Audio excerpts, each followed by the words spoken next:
Lay Bible Institute upcoming events, and click on it, and you can register online and show up on Saturday, and it'd be great to have you.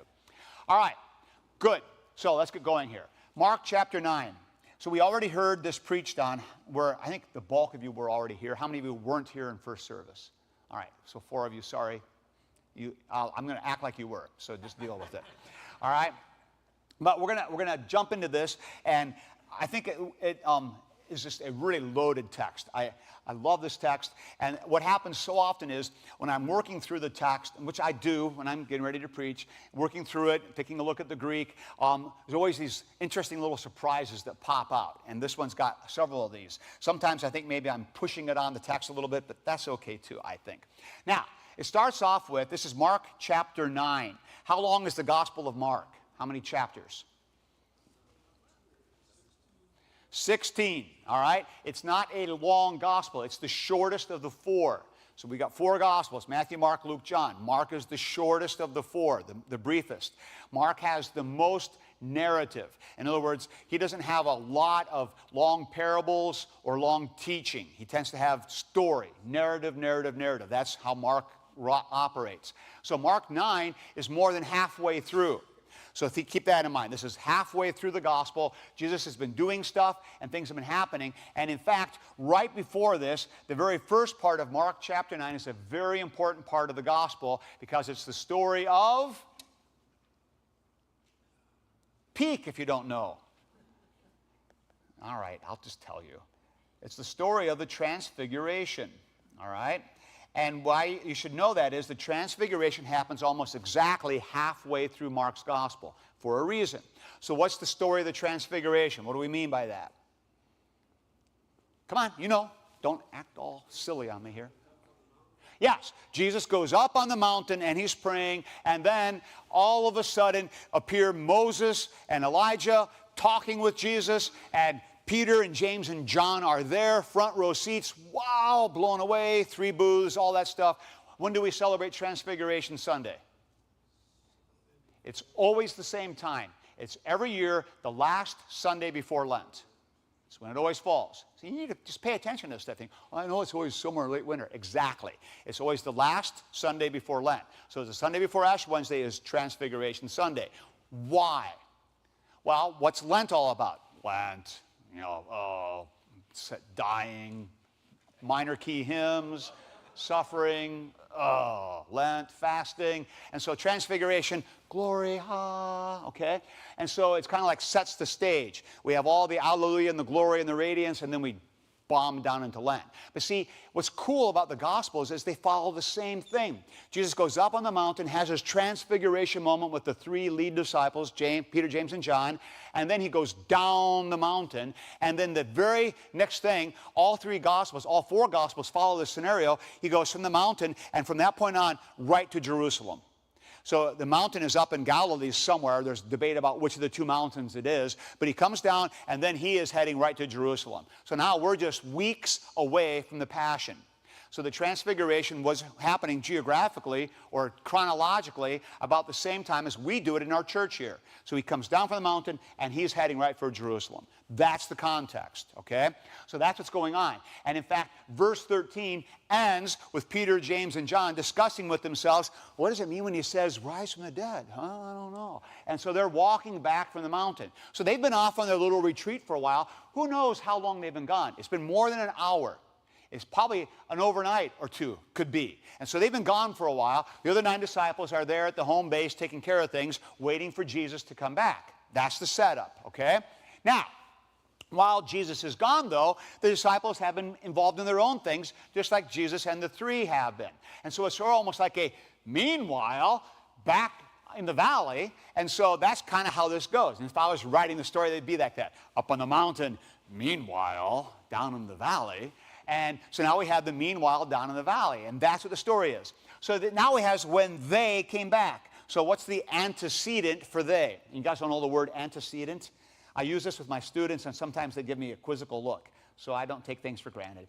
Antecedent is a heavy theological term, right? No, it's just a grammatical term. And any English major knows an antecedent, right? Even an English minor knows an antecedent. So the antecedent is what? No, it's not a form of anapasta. All right? So what is an antecedent? It is the noun that is the referent for the pronoun. So when you have a pronoun, you have to have an antecedent, which is the actual noun that it anchors to. And why this matters when you're writing is because good writing needs to be clear about what your antecedents are. And you know how confusing it is when you're reading something and thinking, who are they talking about? Who's the it? What's the they? What's the referent here? And that's what we mean by an antecedent. And I write down in students' papers all the time, clarify your antecedent. Clarify your antecedent. It's just writing stuff. So the antecedent here is who? Who's the antecedent for they? Jesus and the three, exactly. The first stringers. Yeah, so it's Jesus and the first string disciples is Peter, James, and John. These four are coming back and joining the 9, all right? And so they're just walking down the road. Who knows how long they've been gone. And they came back to the disciples. And keep in mind, as I say, my New American Standard is a pretty good translation of the Greek. And when it throws in a word not in the original, it will put it in italics. So they throw in back for clarity. When they came to the disciples, they saw a large crowd around them. All right, a crowd with the disciples is not unusual. Remember, at this stage in Jesus' ministry, it's almost like there's an entourage traveling with Jesus. So when Jesus walks around, he's got his 12 disciples. Then he's got these women who are with them and these other disciples. Who knows? Dozens? Maybe 100? You know, it's like this, here comes the Jesus group, you know? And so they come rolling in, and it's a little bit like when if you ever see Godspell, you know, this troop running around. Yeah, there's a little more truth than we want, kind of, no, there's something to that. So the Jesus group is there, and there's this crowd around them. But there's a tension. Things are going on here. They saw a large crowd around them, and scribes arguing with them. Now, the them is probably the same as a different antecedent. And here's where Mark, frankly, is being just a little bit sloppy with his antecedents. Because we have the first they is Jesus and the disciples, but this them is who? Yes, the 9. All right? So he just switched pronouns on us midstream, and that's not cool. But anyway, and see, this is where you get into interpretation issues. Who's he referring to? And then somebody always, I think it really means this, and you come up with these crazy things. All right, so then immediately, you've heard Pastor Greenwald, when he was doing Mark, tell you, immediately is one of Mark's big words, and he likes it. And that's why, because Mark's narrative, and it just pushes, it presses, he's moving it on. So immediately, when the entire crowd saw him, and the him cheats because they put it uppercase, but in Greek it's not uppercase. But who is the him? Jesus, obviously. And again, another sloppy antecedent. Okay, just tell us it's Jesus. But we know it's talking about Jesus. And it says, they were amazed. Now, the word here in Greek is interesting because it's a big deal one here. And it says, and, let's see now where I've got here. And they were epeirotesen, okay? And they saw him, and it says, let me get my timing here right. And they were amazed, prostekerantes, okay? So they're just amazed at him. And it's a weird word because it's a really strong word for shocked. Whoa. And it's a funny word here because it's like, why are they so shocked?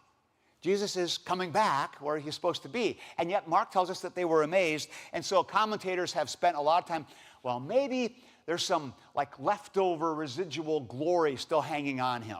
You know, he's got a little white still dripping off of his garments or something, you know. And so it's like, whoa, look at that guy. He's glowing.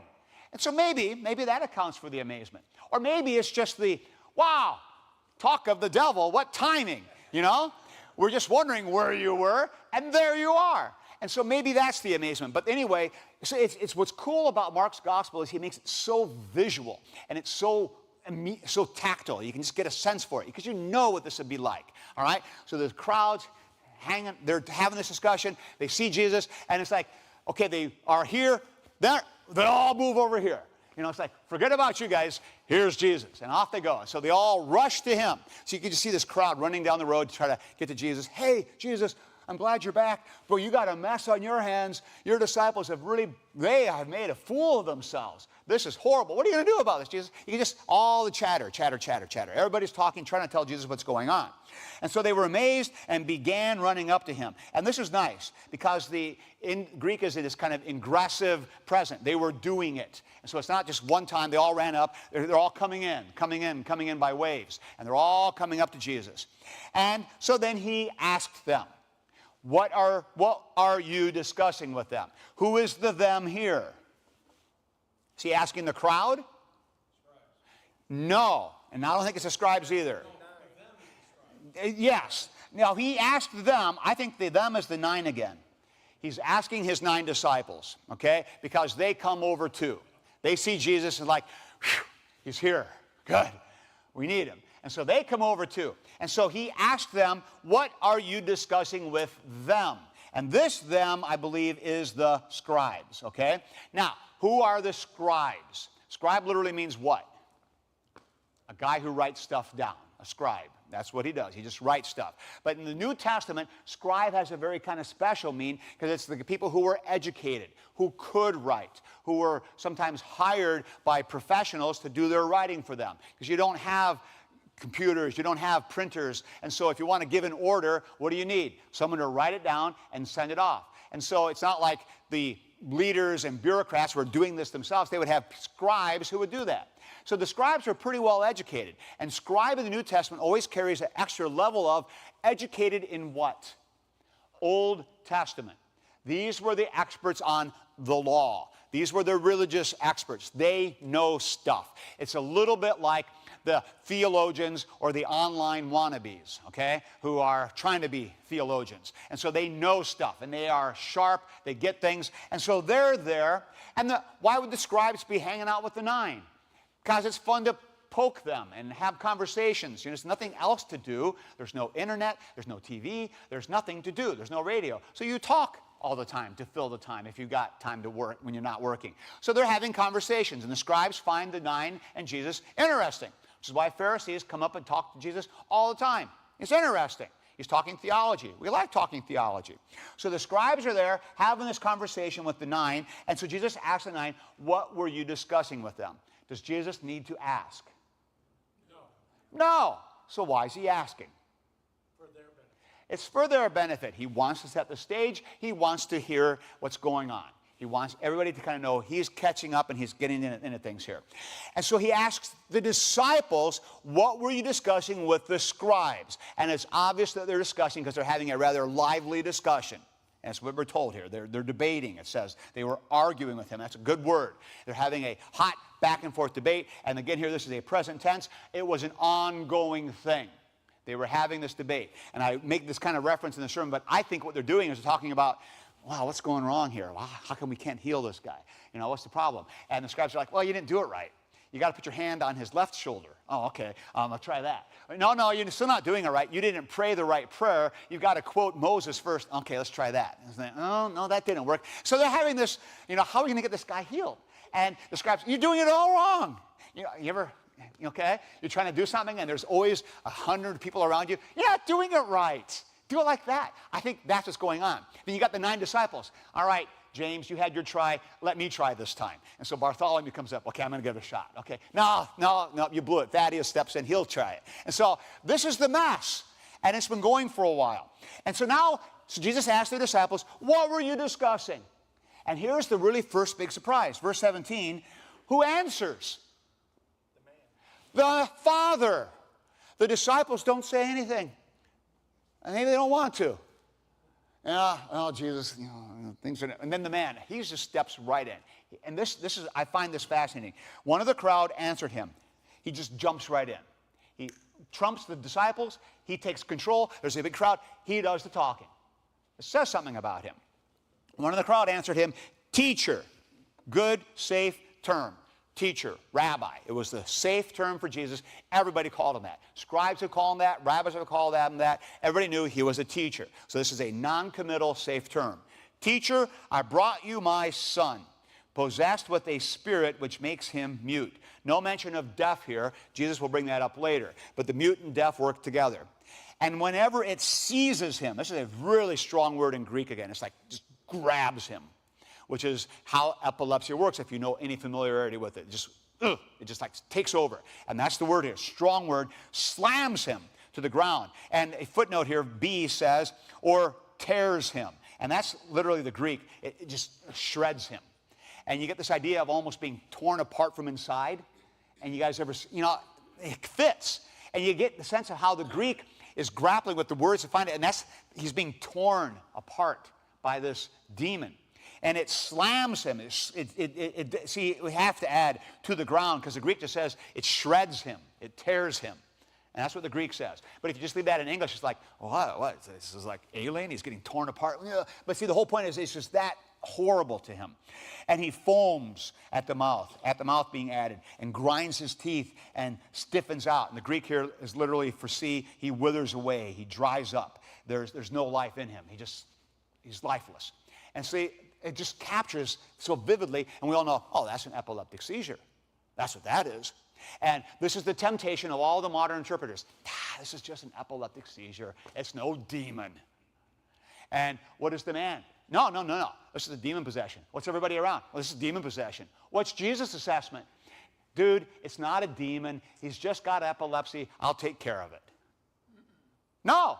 He drives out the demon. This is where we're going. This is interesting. So, and my assessment, and this is just me talking here, so do with it as you want. I think we make a huge mistake in our modern world when we try to make a neat divide between spiritual and physical. And say, well, that's a spiritual thing. Well, that's a physical thing. This is just a physical problem. We'll medicate it. We'll do this. We'll take care of it. There's no spiritual element here. And we try to write off all the spiritual realities. The reality is that spirit and physical are this weird symbiotic, all bound up together, and they don't neatly divide out. And so things that are spiritually caused, are there spiritual forces at work? Absolutely. And if we do have physical treatments, that doesn't negate the spiritual reality, or vice versa. So in other words, getting spiritual help doesn't negate I maybe need some physical help. These things work together. And we need to be careful not to be quite so dismissive of, this has nothing to do with the spiritual realm. And I say this, and it's been a lot of years, and I don't have a ton of experience, but there were a few times when I have made visits on the floor where there's no button to get off the elevator at the hospital. And that's always the psych floor, whatever they want to call it, and whatever floor it is. What? The fifth floor. The fifth floor, okay. Whatever floor it happens to be. All right. And so, and if you get on the elevator, you can't get off unless somebody, anyway. So it's always interesting to me. I've been on that floor only a handful of times, but every time the spiritual component is overwhelming. People calling out Christ's name, Satan's name, the spiritual stuff, it's just overwhelming. And is there a spiritual component still today? Yeah. All right. That's my sidebar. Now, so we get back to this. So the man pours out his problems, and he becomes stiff. And then here's the real kicker. I told your disciples to cast it out. And that's exactly what the Greek is. I told them to do it. So he didn't ask. He didn't request. It's not like he said, can you guys help me? No, you do it. He's brought his son all this way to get him healed by Jesus. Jesus isn't there, off on some trip somewhere. And so the guy's like, you do it. Come on, 9. So the 9 are like, all right, we can do this. Why would the 9 think they could? Because in chapter 7, they did. All right? Earlier in the gospel, Jesus had gotten the disciples together and said, all right, time for your first big mission. Here you go. I'm going to send you out. And you're going to go out by twos. Don't take any extra stuff. Trust where you go. I'm going to take care of you. And you go and proclaim the gospel and do my work. And they came back, and what do they say? Hey, the demons were listening to us. We drove them out. We healed people. We proclaimed the gospel. Jesus, this is a blast. So they had done it. They had done it. So it's not out of the question that the disciples think, we can do this. Let's go for it. And then so they get in, and before they know it, it's getting way more complicated than they thought. And they're not getting anywhere. And they're frustrated. And the scribes are giving all their lousy advice. And the crowd, this is very entertaining. This is awesome. What's going to happen next? Everybody is coming out to watch. Look, the disciples are trying to heal this guy. He's having seizures. This is vastly entertaining. You can't look away. You know how this is. It's a train wreck, and you can't stop looking. That's what's going on here. All right, so this is the setup. And I got a few blanks for you to fill in. So that's the big context. What's prompting the amazement? Maybe Jesus is still glowing. Maybe don't know. The context is the transfiguration. We've covered that. So what does the story tell us about the Father? He's a take-charge guy. What else do you learn about the Father? He cares deeply for his Son. He's invested in this. As does our Father. Well said. The other thing that's interesting is this. Well, let's go ahead and go a little further here, because it's going to pack up a little bit more. So, Jesus, he answered them. All right? And this is interesting. Greek does this little idiom. He answered them and said. And so he responds, and then he said, "Oh, unbelieving." And the asterisk means, actually in the Greek, it's present tense. And then Mark does this all the time. He slides from past tense storytelling into present tense. Here it is right now. And Jesus answers him, and he says, and so you get that immediacy of, here, it's right now, it's happening. It's the story. And he answers them, and he says, "Oh, unbelieving generation, how long shall I be with you? How long shall I put up with you?" Nice words from Jesus. Anybody surprised by those? I am. Jesus, whoa, you sound like you're kind of bad attitude. "Oh, unbelieving generation, how long do I have to put up with you?" It cringes you a little bit. Yeah. And it's coming from Jesus who says this. Sounds a bit like God the Father. It sounds like he has kind of the Father sort of exasperated tone a little bit. And there is a sense of that here. There is, coming from the mouth of Jesus, a sense of kind of exasperation. And it's almost like he expected better. Now, put it in a context again. He's just been on the mountain talking to Elijah and Moses, and God has said, "This is my Son whom I love. Listen to him." Whoa! Does he know who he is? Oh, yeah. And this is pretty great. And the three disciples are like, whoa. And they come back down to this. And it's like, oh, man. And so it's the downer kind of a thing. Yep. So who is Jesus referring to as unbelieving? That's a great question. And the answer is, he's talking to that generation, but as I note in the sermon, I think he's talking about the whole entire human race. And that's the big point, because I would argue that this verse right here, 19, is the key verse of the whole section. Key verse is 19. "Oh, unbelieving generation, how long will I have to put up with you?" The lack of faith is the driving motif in this whole thing. Because Mark's whole gospel is written with the intent of, I want the readers to walk away with faith. And so the setup is perfect here. They've just seen on the mountain, three disciples, all of God's glory, and then you're back down to the real life of people not trusting who God is, not trusting faith, not having confidence. And that's why that's the contrast. And that's what the story's about. It's setting up this sharp contrast between who Christ is and the lack of faith in the people. I don't remember it ever addressing the issue of the nine not being able to cast out the demons. Are we supposed to wonder about that? Or? No, we'll get to that. Okay. I'm not done yet. Okay. I might be done with the time, but I'm going to hurry. All right. So, how long will I put up with you? Bring him to me. Now who's in charge? Jesus is in charge. You see the neat contrast? The Father's been kind of running the show here. You know, I'll run the show. Now Jesus takes over. Bring him to me. He starts giving the orders. Now, Jesus is still at a distance from where they were. So this kid is over here, and the Father has come with the crowd to talk to Jesus because he's the guy who can help. So go get him. So now you imagine the crowd running back, and a few people pick up the son and bring him back over. Now the question is, how old is this son? And here it's interesting because my text says they brought the boy to him. Footnote D tells you literally him. It's another one of these fuzzy pronouns because the pronoun in Greek just says him. It never says boy.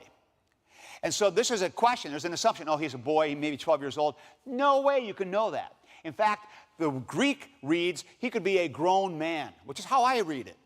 I think he was probably grown, still unable to live on his own. He's deaf, he's mute, he has these epilepsy seizures. And so this has been going on for a long time. And the reason I say that is because when Jesus says, how long has this been happening?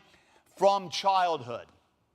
And since he was a kid, he's not anymore, but since he was a kid, this has been going on. This has been the way it's been. Question? No, that's the point I was. All right, exactly. That's right. So the text gives a little clue. And so frankly, I'm a little surprised that the New American Standard went with boy, because boy gives you the sense of 12-year-old or paideon as the Greek word, but it's not said. So when he saw him, he immediately, the Spirit threw him. Now here, when he saw him, the boy, the Spirit, who knows who the reference is here? And that's open to you to kind of sort out. Immediately, the Spirit threw him into a convulsion. Falling to the ground, he began rolling around and foaming. So this is all a big scene. And why would the demon do this? He just caught sight of Jesus. Does the demon know who Jesus is? Oh yeah. It's like there's the spiritual reality that they see. It's like when the Lord of the Rings, when Frodo puts on the ring and like, woo, and you see the real things. And so the demons, Jesus walks up, whoa, God on the scene, whoop, whoop, whoop. And see, they know. They know. And so they see him. So immediately the demon throws him into a convulsion. He's going to go hard on and try to do what he can to really mess up this kid. And then, so now what happens? So then he asked his father. So the kid's having his convulsion. How long has this been happening? From childhood. Often thrown him into both fire and into water to destroy him. It's just trying to kill him. The word destroy is a really strong one, just to wipe him out, eliminate him. And then with the kicker, but if you can do anything, take pity on us and help us. And I talked about that in the sermon. I won't belabor that. And then Jesus said to him, if you can, all things are possible to him who believes. And there's the positive side of verse 19. So the positive side, 19 is, oh, unbelieving generation. All things are possible to those who will believe. Belief is the heart of this text. It's all about faith. It's all about trust. That's what everything's going here. It's driving it, driving it, driving it. And so this story illustrates what does it mean to live by faith. Immediately, there it is again. We get two of them in this short little text. Immediately, boy's father cried out. And this is great, because the word cried out is kroxox, which just means, ah! It's almost like he didn't even say a word. It's like cried out is almost like oh, a shout. So it's like, oh, I do believe. Help my unbelief. And it's great because he cried out and then he said. So there's something escapes his lips, a cry, and then he talks. I do believe. Help my unbelief. What a great line. And I think it captures so well our lives. We know what Christ is, we trust, and yet, man, unbelief just doesn't let go. And we live in that tension all the time. And more on that in the sermon if you haven't already dealt with that. I'm looking at the Father when Jesus said, if you can, all things are possible. It was just something that Jesus voiced that the Father finally found. Well, it's the authority of Jesus himself, and it's Jesus, how his tone of voice, how he's talking, his eye contact, who knows? And see, if you're directing a movie about this, you can do all kinds of cool things there. You know, Jesus, all things are possible. The guy's like, whoa. Or just the authority in his voice or the tenderness or whatever. But the whole point is, Jesus delivers the message. When the man hears it from Christ, it's like, yeah, that's it. And I would say this is the critical moment. This is where everything flips for the son. I do believe, help my unbelief. And now Jesus is fully in charge. He's given it to Christ. Now, 25. So all the cool stuff has happened right here in the guts of this. Now the denouement. When Jesus saw that a crowd was rapidly gathering, where are they coming from? They're just moving from the previous crowd, 9 disciples arguing with the scribes, to the new crowd up the road a bit, and they see Jesus is there, and they see the kid with the problems is there on the ground again. Oh, let's go see what's happening here. So they're all flowing in and streaming in. It takes them a while. They're all coming flowing in. And now Jesus does this. When he saw that a crowd was rapidly gathering, he jumps into action. What's he trying to do?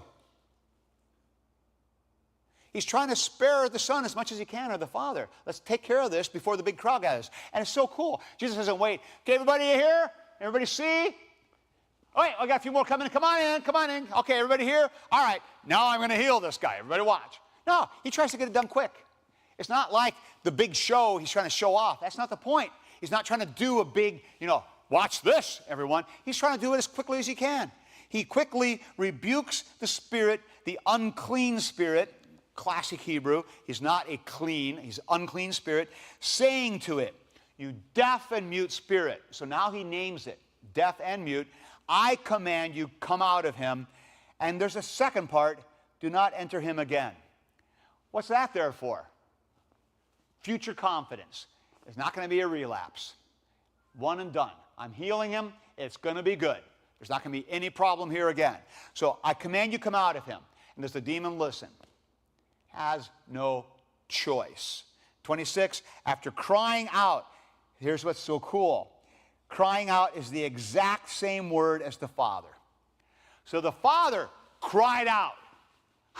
Oh, I do believe. Now it's the demon who cries out because now he's getting kicked out. So there's some kind of scream or wail coming out of the child, coming out of the son from the demon himself, throwing him into terrible convulsions. And it's like this really, that's a great translation because it's like ramping him up, really ripping him apart. It came out. And then, and he is literally what we have, and he became so much like a corpse that most of them said, he's dead. Dead. So he's just lying there, gone. And a couple commentators, and I'm inclined to agree with this, have even speculated maybe he did die. Maybe it took the life right out of him finally and did him in. And so kid's dead, and it's like, what good is that, Jesus? You got rid of the demon, but the kid's dead now. And so the crowd's watching, and you can imagine how this is now, this huge scene. This demon screams out and then comes out, and it's all still in silence. And you can imagine everybody like, oh, he's dead. He's dead. He's dead. And that's what they're saying. And so they're saying, and it's often, it's like, and they were saying, he's dead. Just, you can hear it. Oh, I think he's dead. No, he killed him. Look, he didn't. And so he's dead. But Jesus took him by the hand and raised him up, and he got up. He raises him. You're fine. Come on, kid. Get up. Ah, it's beautiful. The taking by the hand. It's not like Jesus just gives him order. It's the contact. He takes him by the hand and pulls him up, and he comes up alive and healed and perfect. And that's the end of it. We don't hear about him again. Gone. Off they go. And can Jesus do that kind of healing anymore? No, that's just Bible times. Yeah, no one gets healed miraculously anymore. There's no more transitions like that. Nobody can just, turn on a dime. No, it doesn't work that way. Can it? God can do stuff, and Jesus can do stuff. So Jesus raised him by the hand, and he got up. And then 28, now we're back to another part of the story, when he came into house, and we add the house. So where this happened, maybe this is not far from where the disciples are hanging out in a house. There's even speculation from some people that Jesus might have even owned a house in Capernaum or was renting a place that was his place. And so maybe that's what they're referring to, their place back in Capernaum where they all hang out, which is why the Father could have found him. Where does Jesus live? Oh, down there in Capernaum by the beach. Oh, okay. So when he came into the house, his disciples began questioning him privately. You think? They got questions? Why could we not drive it out? What happened? We did it a few weeks ago. We did it on that mission trip. We did it a second time on the second mission trip. What's the deal? What did we do wrong? Scribes said this. We said, can you imagine the chatter, all talking to Jesus at once? And he said to them, this kind cannot come out by anything but prayer. Now, about that, I got a note here. So, how does this text portray, let's back up a little bit and we'll back into this. How does this text portray specific characteristics of Jesus? What do we see about Jesus in this story? What kind of things come out to you? Just what hits you? What do you get? Yep. He is in control. That's so awesome. And it comes through in spades. He is running this whole situation. He's in control. What else comes out? The compassion he has. You can't miss this. And the whole idea of, bring him to me. And then trying to do this before the crowd gets too close. And the compassion he has and the tender care and the taking up by the hand. The compassion is just overwhelming. It's all these little things. What else? I guess his rebuking of the weak, or of the disciples, or not understanding. I'm going to even call it impatience, even though impatience is not a good thing, and we consider that a vice. But there's a sense that Jesus becomes, in a sense, impatient with the slowness of the disciples and the slowness of people. Why aren't you believing? What is the problem here? And I really believe, and this will become clear in his answer, I think, that he's really rebuking not just the Father or his Son or the crowd. It's his disciples who are not where they need to be yet. And that's part of the, I've been with you how long, guys? Are we still doing this? That's right. And he's been at the transfiguration. Now he's back to this. It's like, oh. So there is some of that. And Jesus is fully human and fully divine. And so a little exasperation, but it's not like it's unrighteous. They deserve it. And this is a little bit of the Father, provoking his Son. Come on, kid, you can do better here. It's not like the Father is wrong in that. He's doing what needs to be done. And sometimes that, we'll call it a holy rebuke, is absolutely necessary and is appropriate. We want Jesus to be all fuzzy and affirming about everything, but sometimes the best thing a father can do, or a leader can do, or a teacher can do is say, come on, you can do better. I expect more. And that's appropriate. Yep.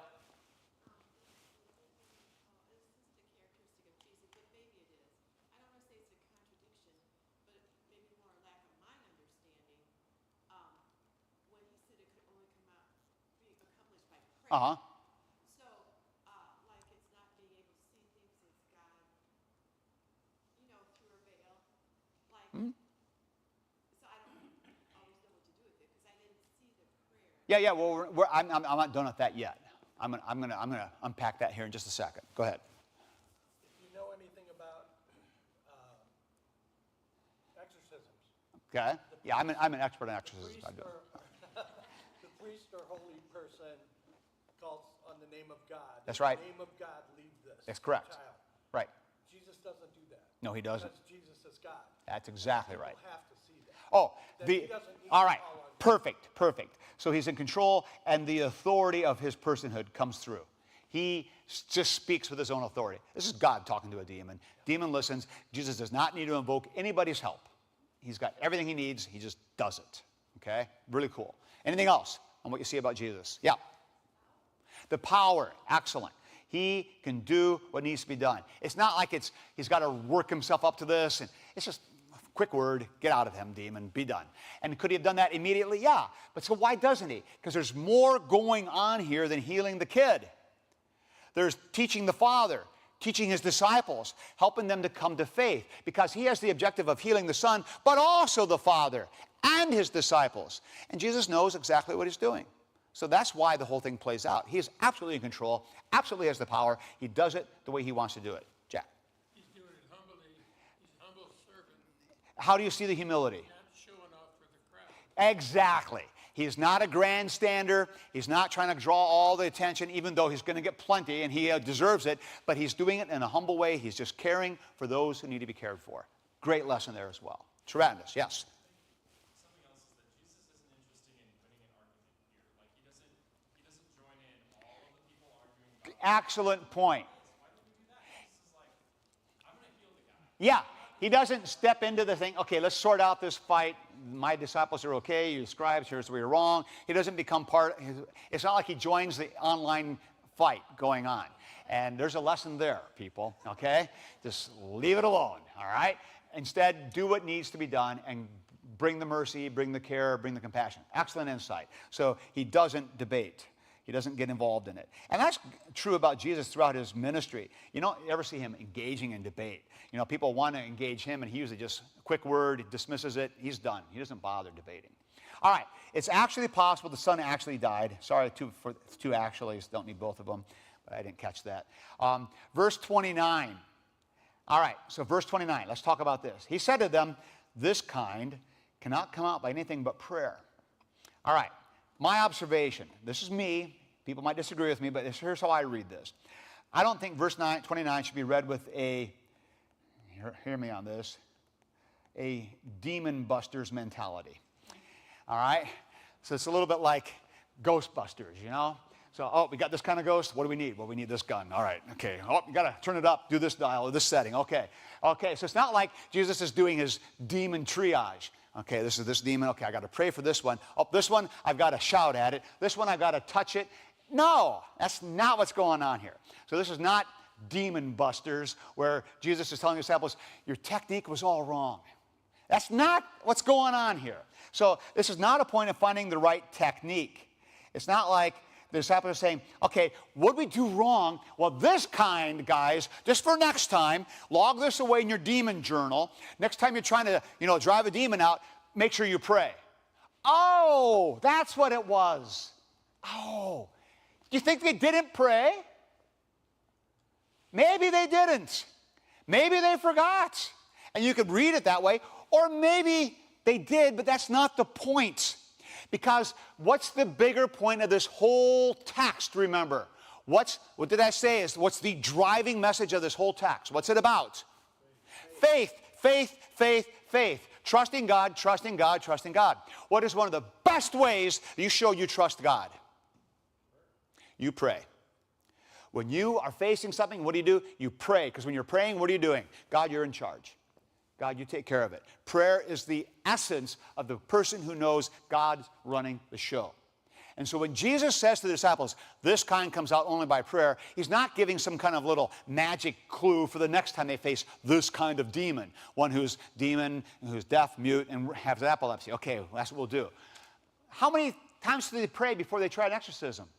I'm willing to bet every time in the exorcist playbook it says, pray. In fact, anything you ever get taught about Christian life, what's always the first rule of thumb? Pray, pray, pray, pray, pray, pray. Why? God's in charge. I'm doing what he wants me to do.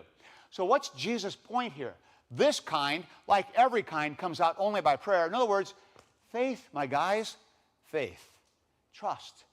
It's all about trust. So the 9, I really believe, kind of had dropped the ball. We can all speculate. Maybe they were trusting themselves too much. Maybe they got wrapped up in the occasion. I don't know. But Jesus is recognizing the point here is faith in me. This kind comes out only by faith. And their failure is not so much an indictment on them as it is an opportunity for Jesus to drive home one more time the point of faith. And in the context of the transfiguration, this is perfect. Jesus shows himself who he really is. And then the point is, are you going to believe or not? Are you going to have faith or not? And that's the point for the reader. The reader in Mark's gospel should be saying, well, man, Jesus is that. What's the problem? Of course they should have faith. That's the rhetorical point. You should be the same way. Well, yeah, why wouldn't I believe in Jesus? Yeah, exactly. Exactly. And that's where the story ends, and we're done. So, what applications does this text have for us today? None at all. It's just one of those old stories, whatever. It's nice. Any applications? Pray. Yeah, do that. Anything else? Have faith. And see, faith is not something you have to conjure up. I had a conversation years ago with this guy who was married to a Christian, and he was Jewish, nominally. And we had this long conversation. He would come to church with her sometimes, and she was trying to convert him, working on him. And he sat in my office, and he said, it's so easy for you. You have faith. I would like to have faith. I just can't believe. I've tried. I would like to believe. And the more I've thought about that after the time, I can't remember even what I told him at the time, but what I would say to him now is, liar. Liar. There is nothing stopping you from having faith. Your lack of faith is because you're putting yourself at the place of God. You won't let go. Because that's what it always is. The person who says, I just can't believe, it's because they're still full of themselves. They haven't let go and let God do his thing. And it's not like this feat. I've got to conjure up this faith. It doesn't work that way. Faith comes when you stop conjuring. Just done. Done. And then faith kicks in. God's there. He picks you up by the hand. Now it works. See, faith isn't something you have to pull off or make happen or work at. You just let God be God. And you be the creature you're supposed to be. Now, there's an application, I think. All right. Any other questions about this text? Yep. Just real quick to clear my mind, if he would have said, instead of if you can, if he would have said, if it is your will, and same with us today. Oh, okay. Can you just kind of expand? So would that have been okay? Yeah. So if it is your will, probably would have been a different response. Praying for God's will is always appropriate. That's a part of the yieldedness to God. And yet, are there times when Christians kind of use that as a weasel out? If it's your will, and probably not, but so I'll just say it. And I think we do that a lot, frankly. And that's one of the reasons why when I pray, I don't do it a lot, because I think it's appropriate just to pray and ask God for stuff. You always know God's in control. God, do your thing. And sometimes it's good to say that and remind ourselves of that. But I think we sometimes use that as an excuse to let God off the hook in case he doesn't do what I want. Yeah. Yeah, okay. So we see it the same way. All right, yeah. Nancy.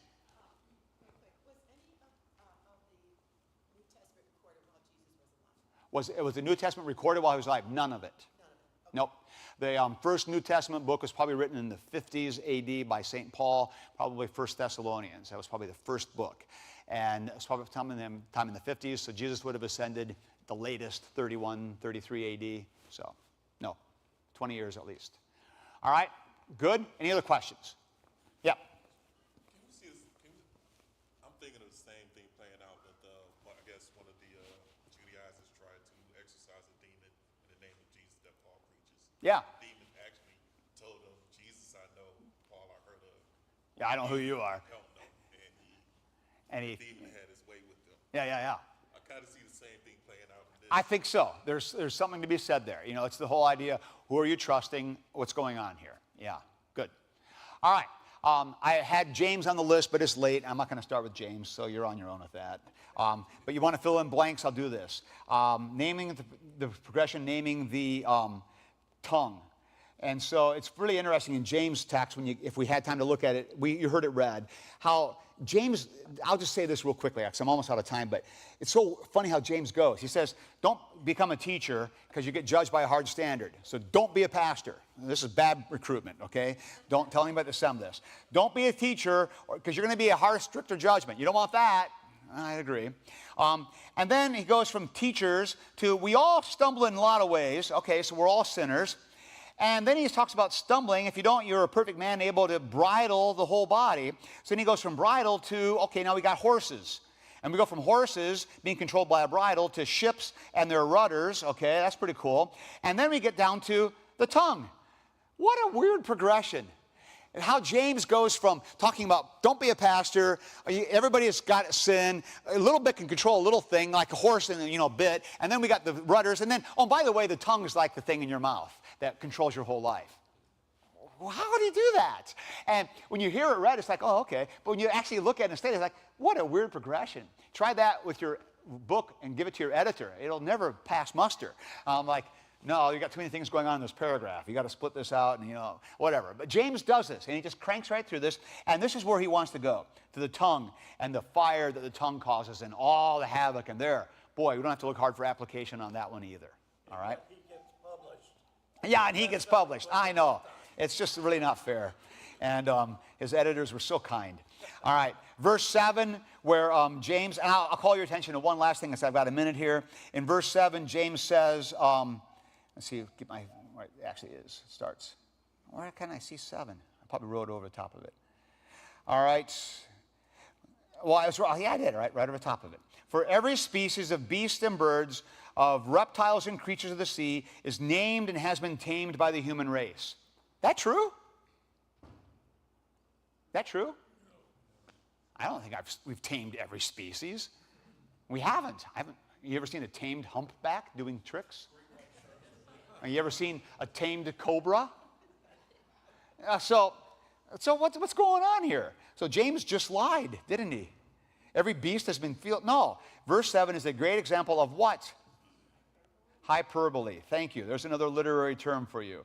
Hyperbole, which means what? Exaggeration for the sake of argument or for the sake of presenting something. So it's when you say something way over the top and it's like, not true.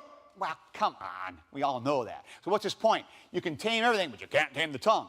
So hyperbole is something to keep in mind, especially in this political season. One of the candidates is kind of fond of it, if you hadn't noticed. And so there's a great example of Trump does this all the time. He just says stuff way crazy hyperbole. And people are like, he just lied. No. I think that's hyperbole. You know, you can get worked up about other things, but not that. And so James is a great example of hyperbole. He's saying something that isn't technically true, but we all get the point, and we get what he's after here. And those, I think, are all the blanks I had to have filled in. Good, we're all done. All right, time's up. Let's close with a word of prayer. Lord God, we are grateful that you have made us your people and allowed us to be able to dig into your truth and your word and learn from it and see how it applies to our lives today. Help us to be people of faith, not an unbelieving generation, but people who let you lead and let you be in control. Guide us and direct us throughout this week in those ways. We pray it in Christ. Amen. Thanks much. It was a good time. Blessings on your week.